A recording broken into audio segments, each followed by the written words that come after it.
नमस्कार, मैं कमलेश कबीर आपका एक बार फिर स्वागत करता हूं इस नए एपिसोड में। आज के इस एपिसोड में एक बार फिर हम बात करेंगे मुलायम सिंह यादव की पार्टी समाजवादी पार्टी की। और मुलायम सिंह यादव की पार्टी, मुलायम सिंह अगर मैं कहूं तो वो मुसलमान सिंह यादव की पार्टी बन गई है। अब मैं अक्सर जो है वो ये नाम यूज भी करता हूं। क्यों करता हूं?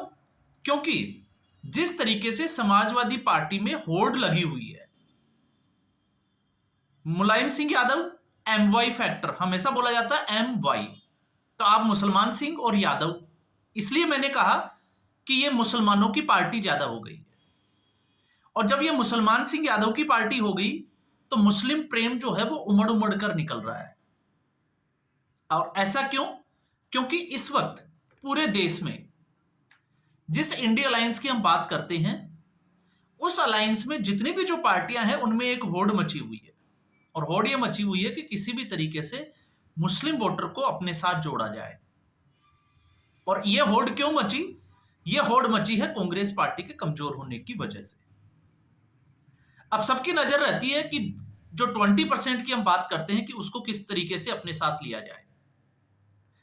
और कांग्रेस पार्टी जो है वो इस गेम में अब कमजोर पड़ गई। क्यों कमजोर पड़ गई? क्योंकि समय के साथ कांग्रेस पार्टी एक्सपोज हो गई। अब आखिर हम इसको समझें, जिस मुद्दे पे हम बात कर रहे हैं अबू आजमी की, उससे पहले 1947 में जब भारत आजाद हुआ, तो भारत आजाद हुआ तो उस वक्त भारत का बंटवारा भी हुआ और पाकिस्तान एक नया देश बना। बंटवारे का जो आधार था वो धर्म के आधार पे था, धार्मिक था। लेकिन फिर भी मुसलमानों को भारत में रहने की छूट दी गई।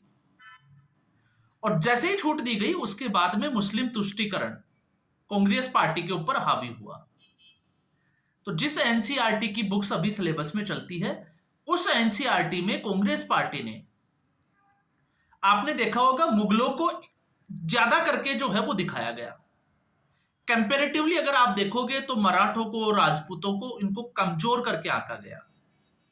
और ये जो है वो सिर्फ समुदाय विशेष को खुश करने की एक प्रक्रिया थी।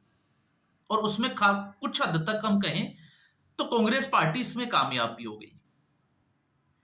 अब जब कांग्रेस पार्टी इस सिलेबस की अगर हम बात करते हैं तो 50 साल में उस सिलेबस को पढ़कर जो लोग निकले तो उनको सिर्फ यही पढ़ाया गया इतिहास में कि मुगलों ने क्या किया, और मुगल जो थे वो बहुत महान थे। अब वो इसलिए क्योंकि किसी भी व्यक्ति में एक सबसे बड़ी चीज होती है कि जो लिटरेचर होता है वो हमेशा क्रांति लाने वाला होता है। और ऐसी स्थिति में अगर लिटरेचर में अगर कुछ ऐसी चीजें होगी तो राष्ट्रवाद की भावना पैदा होगी। तो उसको किस तरीके से जो है वो दबाया जाए, ये जो है वो एक पूरा मकसद कांग्रेस पार्टी का। तो कांग्रेस पार्टी ने, आपने देखा, 50 साल तक इस देश पर राज किया। अब उस वक्त लगातार जो है वो आपने देखा, जब हम कांग्रेस पार्टी की बात करते हैं, ये तो हुई सिलेबस की बात। अब जब सिलेबस की हम बात करते हैं तो आप देखिए अभी जो मूवी जिसके ऊपर विवाद चल रहा है, छावा, तो कितने लोगों को छत्रपति जो संभाजी महाराज थे उनके बारे में पता होगा? शायद ही किसी को पता होगा। तो इस इतिहास को क्यों दबाया गया? इसकी जरूरत क्या थी? तो आप समझ सकते हैं कि मानसिकता क्या थी। फिर उसके बाद में जिस तरीके से आपातकाल के समय जो है वो भारत के संविधान में सेकुलर शब्द और सोशलिस्ट शब्द बड़ी चालाकी के साथ जो है वो ऐड कर दिया गया। और हिंदुओं को दुहाई दी गई कि आप जो है वो सेकुलर हो जाओ। और अल्पसंख्यकों को ये कहा गया कि आप जो है वो, जैसे आपने देखा होगा, प्रधानमंत्री मनमोहन सिंह जो पूर्व प्रधानमंत्री थे, उनकी एक इसके ऊपर जो है वो स्टेटमेंट भी था कि यहां पर जो जितने भी जो रिसोर्सेज है उनके ऊपर अल्पसंख्यकों का पहला अधिकार है। आपको जो है वो बेड़ियां बांधी गई प्लेसेज ऑफ वर्शिप एक्ट लाकर कि आप जो है वो दावा भी नहीं कर सकते। लेकिन उनको छूट दी गई वक्फ बिल बोर्ड जो है वो लाकर कि आप जो है वो किसी भी जगह के ऊपर आप अंगुली रख दो, वो जगह आपकी हो जाएगी। और उसका खामियाजा जो है वो देश किस तरीके से भुगत रहा है आपको भी पता होगा। जिस तरीके से वक्फ जो है वो संगम की, जिस जमीन की बात कर रहे हैं हम, जहां पर अभी जो है वो महाकुंभ लगा था, फिर चाहे केरल का वो गांव हो जिसमें क्रिश्चियन और हिंदू रहते हो, या फिर कर्नाटका के किसान, वो तमाम तरह की चीजें जो है वो हमेशा हाईलाइट रही। और फिर वो एक जो है वो बड़ा मुद्दा बन गया। प्लेसेज ऑफ वर्शिप एक्ट में 1947 की जो स्थिति थी उसको यथास्थिति में रखा गया। तो ऐसी स्थिति में आप देखिए कि किस तरीके से, और फिर उसके बाद में जो है वो दबे हुए जो हिंदू थे, जो आवाज है, उनको एक राजनीतिक पार्टी की जरूरत थी और भारतीय जनता पार्टी का उदय हो जाता है। और आप देखिए जब से भारतीय जनता पार्टी का उदय हुआ है वो हमेशा जो है उसका ग्राफ बढ़ता गया है, उसका ग्राफ जो है वो नीचे नहीं गया। लेकिन जैसे ही भारतीय जनता पार्टी का ग्राफ ऊपर हुआ, कांग्रेस पार्टी एक्सपोज होना शुरू हो गई और कांग्रेस पार्टी से उसका मुस्लिम वोटर जो है वो छिटक कर दूसरी पार्टियों के साथ जाना शुरू हो गया। तो ये जो लड़ाई जो अभी चल रही है वो इस चीज की चल रही है।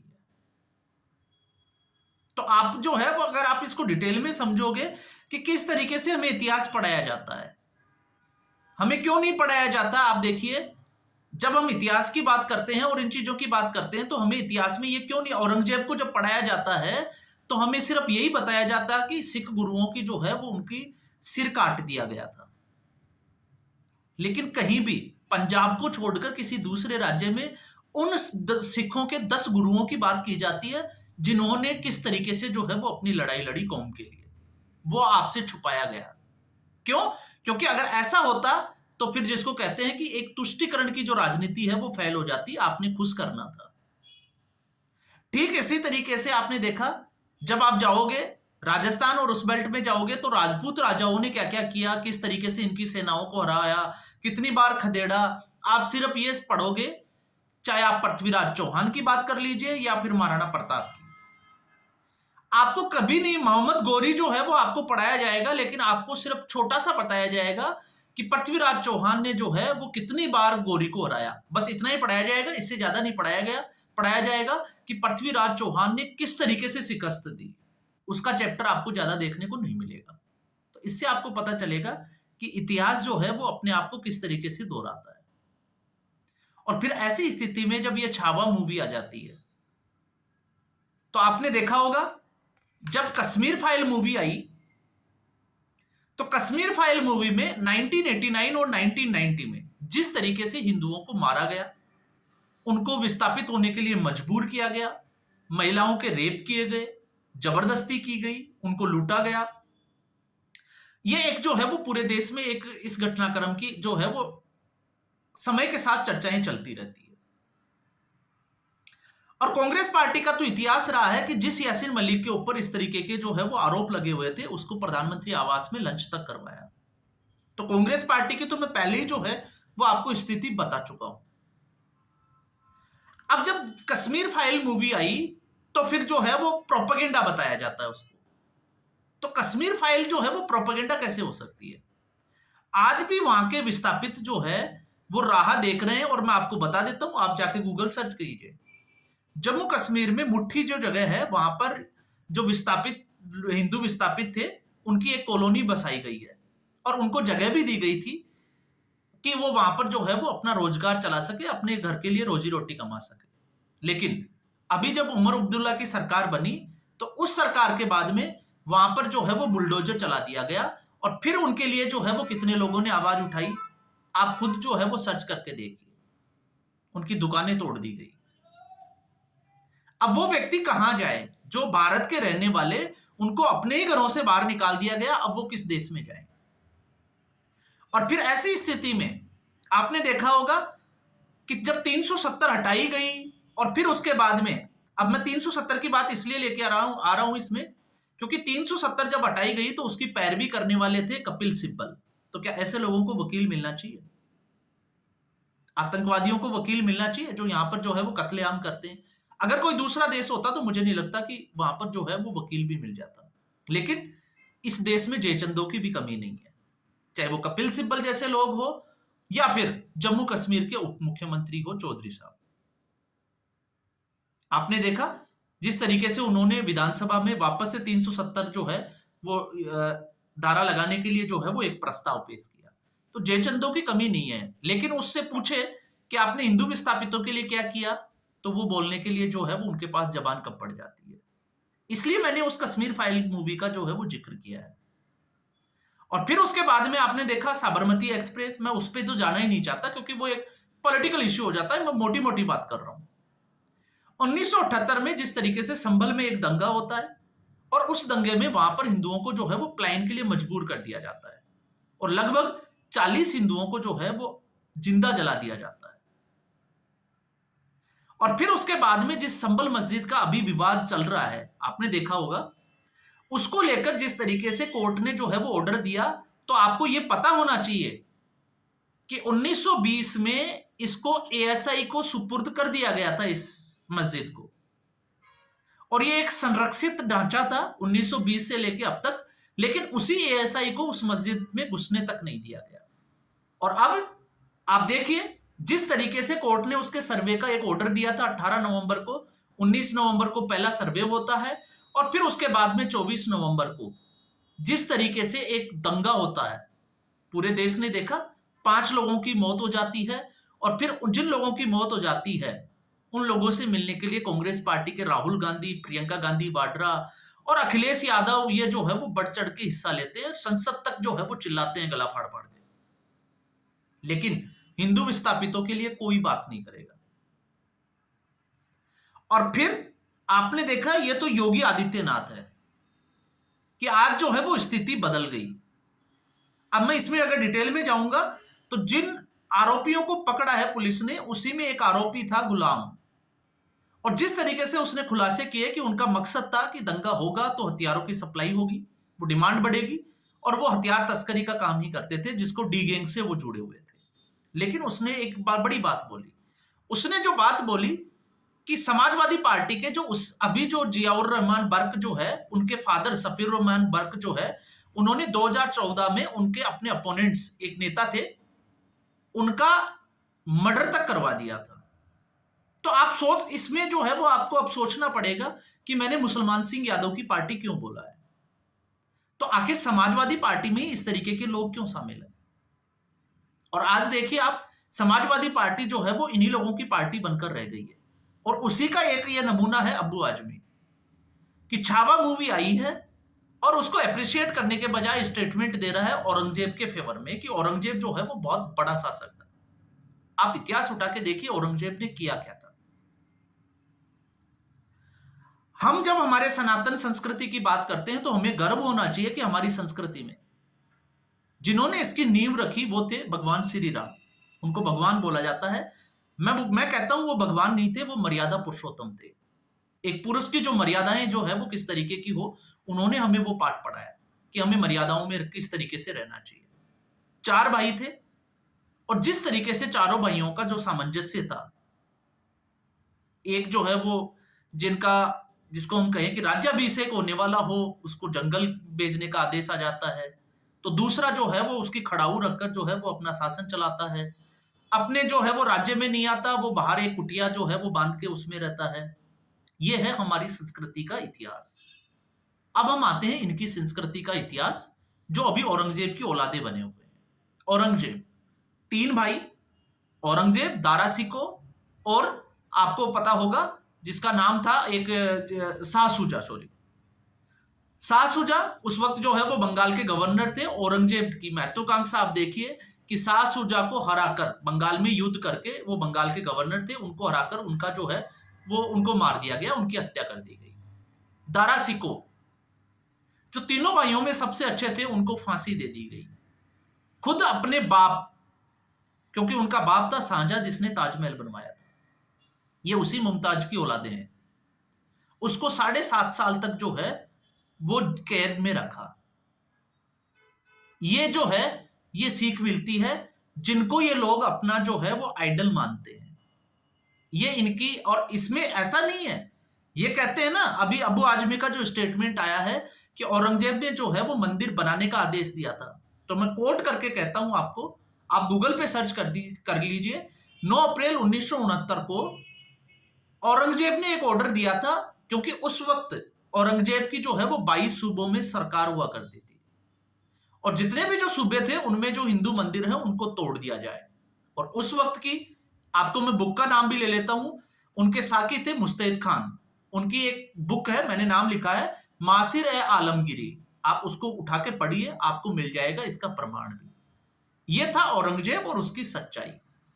और उसके बाद में तो जो है वो इतिहास भरा पड़ा है कि औरंगजेब ने और क्या क्या किया, लेकिन हम इस वीडियो में अगर उनकी चर्चा करेंगे तो ये वीडियो जो है वो ज्यादा बन जाएगा, बड़ा हो जाएगा। तो आप समझ सकते हो कि समाजवादी पार्टी, और आप देखिए, आप अखिलेश यादव को उठाकर देख लीजिए, अंतिम समय में अपने पिताजी जिन्होंने पार्टी खड़ी की उनके साथ क्या किया, पूरी पार्टी के ऊपर कब्जा कर लिया।